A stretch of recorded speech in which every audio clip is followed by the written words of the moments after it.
दिल्ली के नेवसराय इलाके में देवली गांव में एक ही घर के 3 लोगों की हत्या करने के बाद अपराधी हत्या करके वहां से फरार हो जाता है।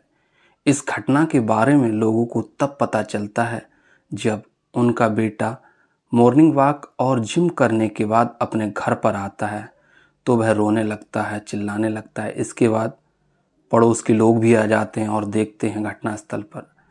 घटनास्थल को देखने के बाद सब परेशान हो जाते हैं और सोचने लगते हैं आखिर हत्या किसने की है। सभी के दिमाग में एक ही सवाल होता है, आखिर हत्यारा कौन है, ये हत्याएं किसने की हैं। एक ही घर में 3-3 हत्याएं। सभी के होश उड़ जाते हैं। इसके बाद घटना स्थल पर पुलिस आती है, तीनों के शव के लिए पोस्टमार्टम के लिए भेज देती है और अपनी जांच शुरू कर देती है। दोस्तों, आज की वीडियो में मैं कातिल का आपको नाम बताऊंगा तो आपके होश उड़ जाएंगे। कातिल ने इस हत्याकांड को अंजाम कैसे दिया था और किस हथियार से दिया था, सब कुछ एक एक पॉइंट के जरिए आपको समझाऊंगा। नमस्कार दोस्तों, आज की सच्ची घटना के इस एपिसोड में मैं उमेश यादव आपका स्वागत करता हूं। आज की सच्ची घटना जो मैं आपको सुनाने जा रहा हूं, ये सच्ची घटना दिल्ली के नेवली सराय इलाके के देवली गांव की है। दिल्ली के नेवसराय इलाके में देवली गांव में एक ही परिवार के 3 लोगों की हत्या कर दी जाती है। इसके बाद मोहल्ले में हड़कंप मच जाता है। हर कोई परेशान है, हैरान है, यही जानने की कोशिश कर रहा है आखिर हत्या किसने की है, अपराधी कौन है। घटना के बारे में लोगों को तब मालूम पड़ता है जब उनका बेटा अर्जुन मॉर्निंग वॉक और जिम करने के बाद घर आता है। माता पिता और उनकी बेटी तीनों की हत्या कर देता है अपराधी बेरहमी से और घर से फरार हो जाता है। पिता का नाम राजेश, जिनकी उम्र लगभग 53 साल, माता का नाम कमलेश, उनकी उम्र 47 साल और बहन कविता, जिसकी उम्र लगभग 23 साल रही होगी। घटना की जानकारी पुलिस को दी जाती है।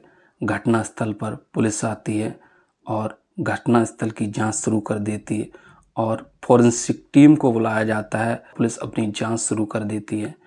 मोहल्ले के सारे सीसीटीवी कैमरे खंगाले जाते हैं और मोहल्ले में पूछताछ की जाती है तो कोई कुछ भी नहीं बताता है। मोहल्ले वाले बताते हैं ये परिवार किसी से ज़्यादा बात नहीं करता था और किसी से कोई मेल जोल नहीं रखता था। इसके बाद परिवार के बेटे अर्जुन से पुलिस पूछताछ करती है तो पुलिस को अर्जुन पर शक होने लगता है। अर्जुन से पुलिस पूछताछ करती रहती है। अर्जुन पुलिस के सवालों का सही जवाब नहीं दे पाता है तो पुलिस को और शक होने लगता है उसके ऊपर। पुलिस उससे काफ़ी पूछताछ करती है और उसके हाथ पर एक चोट का निशान होता है जिससे पुलिस का शक उसके ऊपर और गहरा होने लगता है। पुलिस अपने तरीके से उससे पूछताछ करती है तो अर्जुन अपने गुनाह को कबूल कर लेता है और पुलिस को अपने बयान में बताता है, मेरे माता पिता से मेरी बनती नहीं थी, वो हमेशा मेरे साथ गाली गलौज करते थे, सही से बात नहीं करते थे। जो मेरी बहन कविता है वो एक ब्लैक बेल्ट है और वह कराटे सीखी हुई है, उससे वो दोनों बहुत प्यार करते हैं और मेरे पिता ने मेरे साथ कई बार मारपीट की थी। इस वजह से मैं परेशान था और मुझे ये लगता था कि जो मेरी ज़मीन है और ये मकान दुकान है ये सारा मेरी बड़ी बहन कविता के नाम करा देंगे। इस बात का मुझे डर था तो मैंने सोचा अब मैंने बहुत सह लिया, अब मैं नहीं सह सकता। इसके बाद मैंने इनकी हत्या करने का एक प्लान बनाया। मैंने हत्या करने का दिन 4 दिसंबर चुना।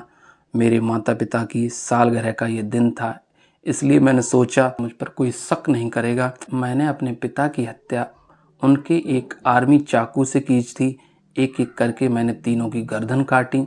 उसके बाद मैं घर से चला गया मॉर्निंग वॉक पर और जिम करने। इसके बाद आया, मैं चीखने और चिल्लाने लगा जिससे कि मुझ पर कोई शक ना करे। पुलिस ने आरोपी अर्जुन को गिरफ्तार कर लिया है।